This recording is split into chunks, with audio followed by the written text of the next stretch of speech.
Continue with accounting principles. In earlier videos, we have already discussed accounting concepts. Now, in this video, we are going to discuss accounting conventions. As you can see, under accounting conventions, there are 4 points of conventions. Now, we will discuss each point in detail. The very first is Convention of consistency. According to this assumption, accounting practices once selected and adopted shall be applied consistently year after year. इस assumption का यही मतलब है कि आपने जो accounting practice एक साल अडॉप्ट कर ली और सिलेक्ट कर ली, आपको काफ़ी सालों तक वही लगातार यूज़ करना पड़ेगा. This will ensure a meaningful study of the performance of the business for the number of year.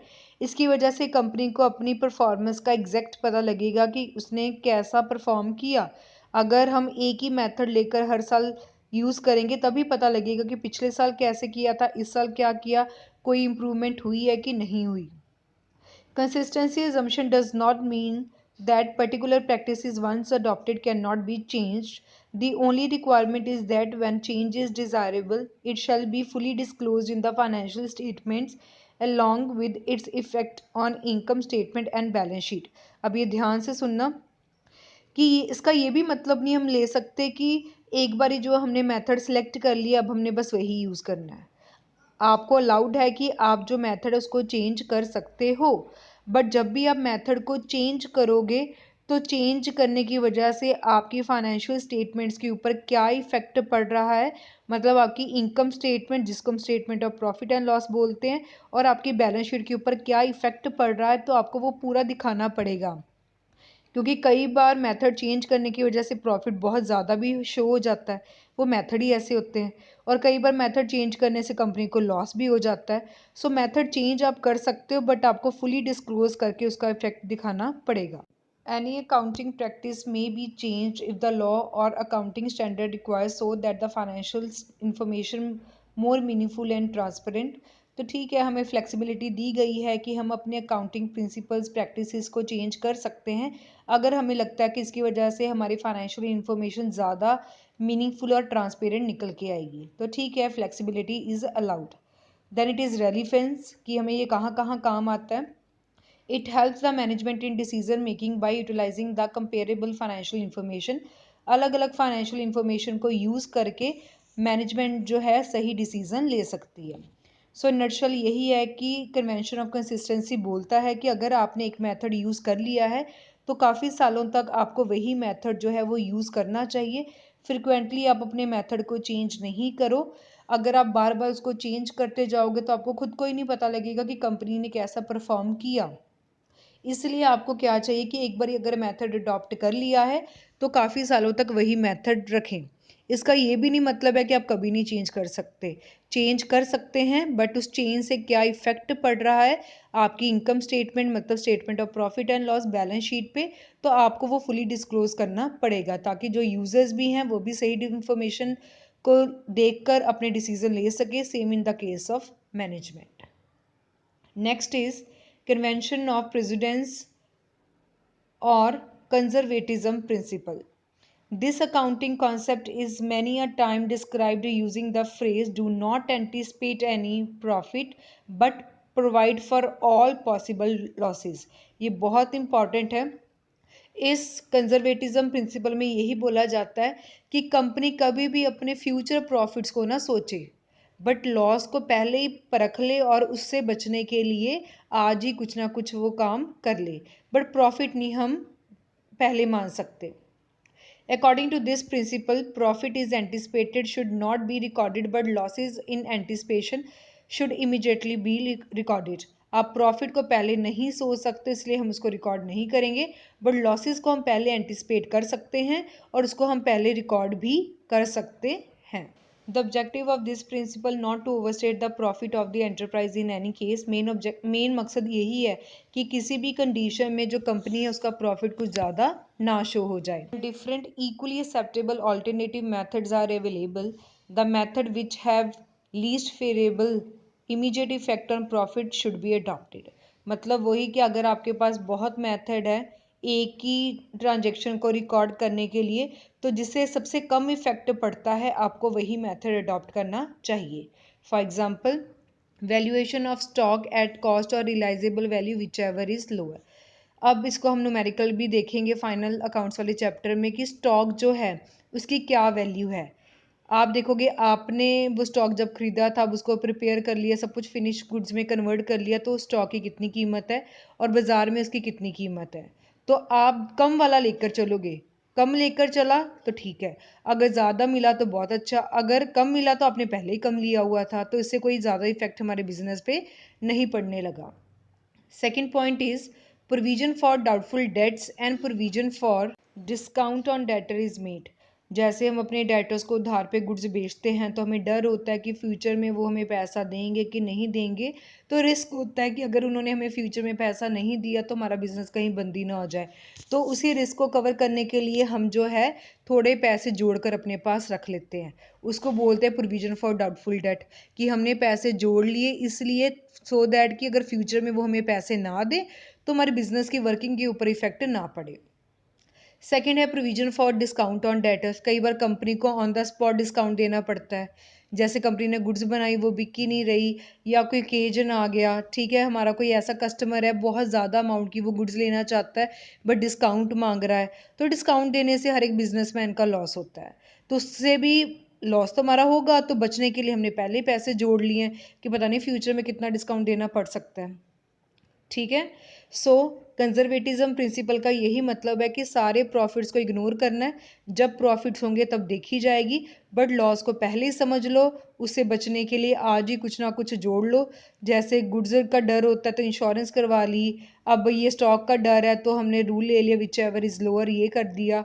सबको करके कंपनी जो है अपने लॉसेस को कम कर सकती है, बट प्रॉफिट को इग्नोर करना है, मैं पहले बोल रही हूँ। जैसे ये ना हो कि कंपनी ने अगर कोई लॉटरी डाली है तो वो कह रहे हैं लॉटरी तो हमारी निकलेगी, हमारे तो पैसे बन गए और हमने प्रॉफिट भी ऐड कर लिया। नो, जब निकले तब माने, जब नहीं निकली तो हम कुछ भी ऐड नहीं कर सकते। Now the third convention is convention of full disclosure. According to this principle, apart from legal requirements, all significant and material information related to the economic affairs of the entity should be completely disclosed in its financial statements and accompanying notes to accounts. अब इस principal के accordingly क्या है कि company को अपनी legal requirement तो पूरी करनी है, जो उसको लॉ ने बोला है कि आपको अपनी कंपनी के अकाउंट्स पब्लिश करवाने पड़ेंगे, लोगों को बताने पड़ेंगे, अपने यूजर्स को बताने पड़ेंगे, वेदर इंटरनल और एक्सटर्नल, वो तो कंपनी ने करना ही करना है। बट इसके साथ साथ कंपनी को अपनी सारी मटेरियल इंफॉर्मेशन जो है वो लोगों में डिस्क्लोज करनी पड़ेगी। अपनी फाइनेंशियल स्टेटमेंट्स के बारे में कैसे डिस्क्लोज करेंगे? नोट्स टू अकाउंट्स में।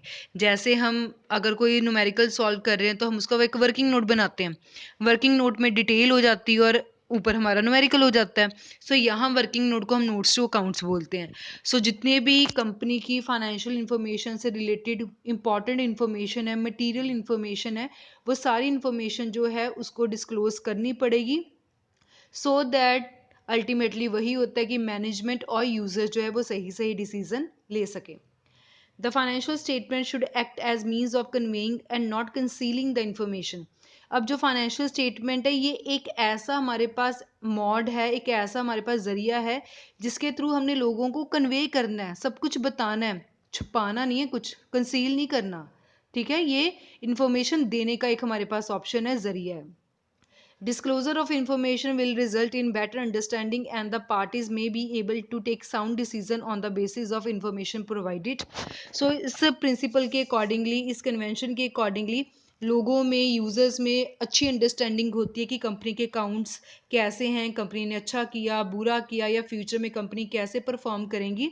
और जितने भी हमारी डिफरेंट पार्टीज मतलब डिफरेंट यूजर्स होते हैं वो अपने अपने लेवल पे अपने साउंड डिसीजन, अपने सही डिसीजन ले सकते हैं जो भी इंफॉर्मेशन जो कंपनी है उनको बता रही है। और ये कंपनी की ड्यूटी बनती है कि कुछ भी छुपाना नहीं है, सब कुछ बता देना है। Example footnote as, footnote का मतलब होता है कि कई इंफॉर्मेशन ना बैलेंस शीट का हिस्सा है, ना वो statement of profit and loss का हिस्सा है, बट वो बतानी बहुत ज़रूरी है, इसलिए हम उसको लास्ट में एक फुट नोट एडिशनल इंफॉर्मेशन के तौर पे बताते हैं, फॉर्मेट के बाहर लिखकर, जैसे ना कुछ हम अज्यूम करते हैं। पहला पॉइंट है contingent liability in respect to claim of a very big amount against the business are pending in a court of law. अगर कंपनी का कोई केस चल रहा है, ठीक है, अभी तक हमें नहीं पता कि केस हमारे फेवर में आता है या अगेंस्ट में आता है, और काफ़ी बड़ी अमाउंट का केस चल रहा है। अगर तो हम जीत गए फिर तो ठीक है, बट अगर हम हार गए तो इफेक्ट पड़ेगा ना। सो लोगों को आप पहले बता दो कि ऐसा केस चल रहा है, इतनी अमाउंट का केस है, अपने आप वो डिसीजन देख लेंगे कि कंपनी का क्या बनना है फ्यूचर में, इस कंपनी में इन्वेस्टमेंट करनी चाहिए कि नहीं करनी चाहिए। अब इसको फुट नोट में क्यों लिखते हैं? कंटीजेंट लाइबिलिटी है ना, कंटीजेंट का मतलब होता है इट मे और may not arise in the future, future में हो भी सकती है, नहीं भी हो सकती, अभी तो किसी को भी नहीं पता ना। तो बैलेंस शीट में, statement of profit and loss में सिर्फ वही आइटम्स जाती हैं जो हो चुकी हैं, जो हो सकती हैं उनकी कोई जगह नहीं अकाउंटिंग में, इसलिए उनको फुट नोट में दिखाया जाता है। Change in the method of providing depreciation, अगर कंपनी अपने मेथड ऑफ डेप्रिसिएशन को चेंज कर रही है, एसएलएम और डब्ल्यूडीवी दो मेथड्स होते हैं, हम पढ़ेंगे आगे। सो कई बार मेथड चेंज करने की वजह से भी कंपनी के अकाउंट्स के ऊपर इफेक्ट पड़ते हैं, तो वो भी आप बता दो। मार्केट वैल्यू ऑफ इन्वेस्टमेंट, आपने जो इन्वेस्टमेंट किया है अब उसकी मार्केट में कितनी कीमत चल रही है वो भी लोगों को बतानी पड़ती है। सो जितनी भी इंफॉर्मेशन है वो आप लोगों को फुट नोट में बता सकते हो। सो इन नटशेल हम बोल सकते हैं कि कंपनी को लीगल रिक्वायरमेंट के साथ साथ बाकी भी सारी फाइनेंशियल इकोनॉमिक इन्फॉर्मेशन अपने यूजर्स को बता देनी चाहिए, सो दैट कि वो अपने सही डिसीजन ले सकें। कभी भी कंपनी को कुछ कंसील नहीं करना चाहिए, छुपाना नहीं चाहिए, सब कुछ बता देना चाहिए। इससे हमारे जो यूजर्स है, हमारी पार्टीज है, वो उस इंफॉर्मेशन को अंडरस्टैंड करेगी और अपने सही डिसीजन ले सकती है। अब इन्फॉर्मेशन आप नोट्स टू अकाउंट के थ्रू भी दे सकते हो, आप फुट नोट में भी दे सकते हो, जैसे हमने यहाँ एग्जाम्पल डिस्कस की। And the last convention is convention of materiality. Disclosure of all material fact is compulsory, but it does not imply that even those figures which are irrelevant are to be included in the financial statement. अब ये important है कि company को सारी material information जो है वो अपने यूजर्स में डिस्क्लोज करनी पड़ेगी। इसका मतलब ये भी नहीं है कि आलतू फालतू इन्फॉर्मेशन जो है हम अपनी फाइनेंशियल स्टेटमेंट्स में लिख दें।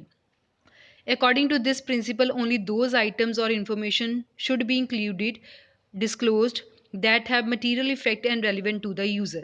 इस प्रिंसिपल के अकॉर्डिंगली हमें सिर्फ वो वाली इंफॉर्मेशन बतानी चाहिए जिसका मटीरियल इफेक्ट पड़ता है, जो यूजर्स के लिए ज़रूरी भी है। अगर मैं सिंपल बात करूं, हम सभी कॉमर्स के स्टूडेंट्स हैं, और अगर मैं आपको मेडिकल नॉन मेडिकल के फ्यूचर के बारे में, कि आप फ्यूचर में क्या क्या कर सकते हो, आपको मैं वो बताना शुरू कर दूं, तो आपको वो किसी काम आएगा? बिल्कुल नहीं। बट अगर मैं आपको कॉमर्स के फील्ड से रिलेटेड फ्यूचर में बताऊं कि आप सीए बन सकते हैं, सीएमए बन सकते हैं, आप सीएस बन सकते हैं या अकाउंटेंट बन सकते हैं, तो शायद वो आपके लिए इन्फॉर्मेशन यूजफुल होगी। क्लियर? सो हमें मटेरियल इन्फॉर्मेशन और रेलिवेंट भी देनी है।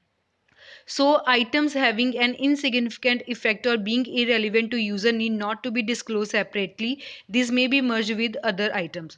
मतलब जो बहुत इंपॉर्टेंट है उसको सेपरेट हाईलाइट करके लिखो, और जो सिंपल इंफॉर्मेशन है उसको सिंपली वैसे ही बाकी इंफॉर्मेशन के साथ लिख दें।